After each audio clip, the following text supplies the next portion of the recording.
আসসালামু আলাইকুম রহমতুল্লাহি ওবরাকাতু। আমি আবদুল্লাহ টেকনিক্যাল ইউটিউব চ্যানেল থেকে আপনাদের সবাইকে সালাম ও শুভেচ্ছা জানিয়ে আমার ভিডিওটি শুরু করছি।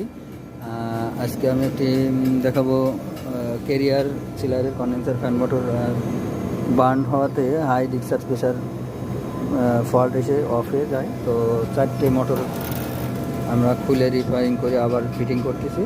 তো 3টা অলরেডি লাগানো হয়েছে, একটা